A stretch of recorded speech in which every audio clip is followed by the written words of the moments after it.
Now recognize the gentleman from New York for 5 minutes of questioning. I appreciate my colleague from New Jersey's comments. I do believe he's operating in good faith, but I just think he's wrong.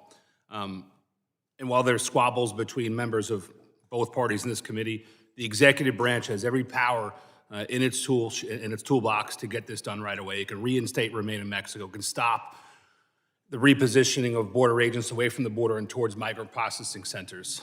It could do things on its own through executive action to clean up this mess. H.R. 2 is our response to that. That would require the administration to do those things to protect Americans.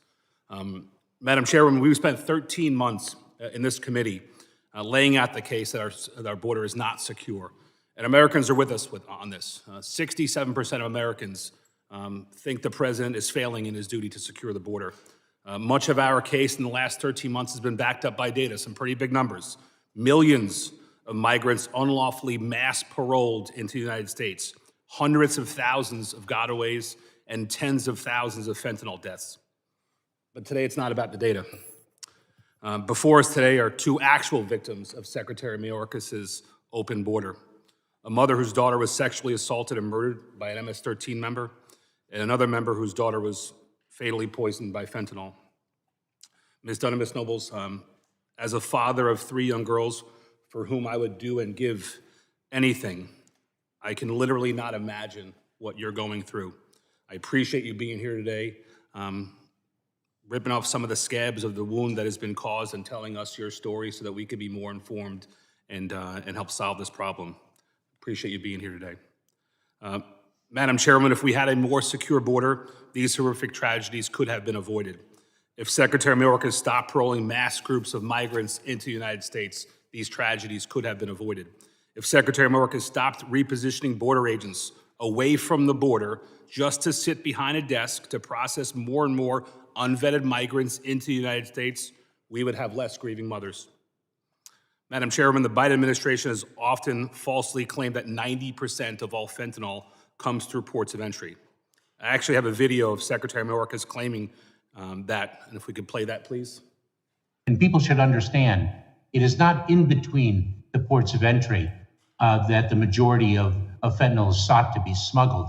It's not through the migrants that we encounter in between the ports of entry. It's through passenger vehicles, through commercial trucks at our ports of entry where the substance is concealed in compartments. Congressman, the U.S. Customs and Border Protection data evidences that more than 90% of the fentanyl that enters this country is coming through the ports of entry.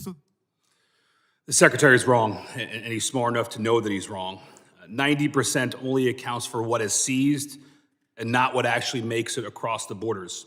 Only the cartels probably, who are profiting millions, tens of millions a month, know how much fentanyl is actually making it across the borders. In fact, Border Patrol officials have told this committee they believe that only 5 to 10% of fentanyl is actually seized. The fact that there are more than 70,000 deaths in our country in 2022 from fentanyl should be a telltale sign that fentanyl is flooding into this country, not only through ports of entry, but in between ports of entry as well.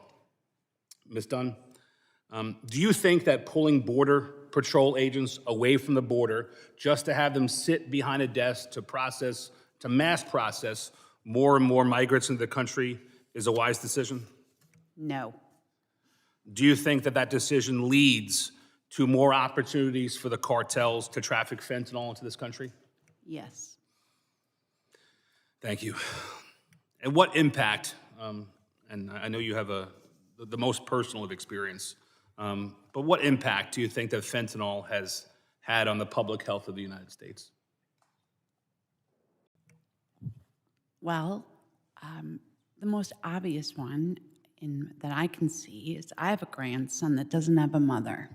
He has other family that is able to raise him, but we haven't even begun to talk about the foster care system and how many children have lost their parents. Little babies under 18 that are now wards of the states.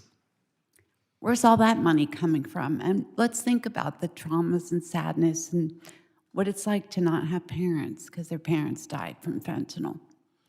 Ms. Dunn, the Secretary knows your story, and he knows of other stories like yours, and he hasn't changed his policies.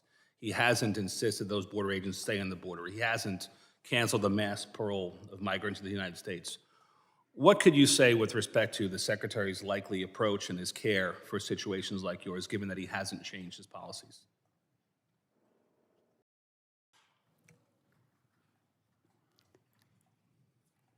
It's very difficult for me to contain what I would say. How about that? I appreciate that. I'd rather not say what I would like to say. You're a classy person, and I appreciate you being here before us today. I yield.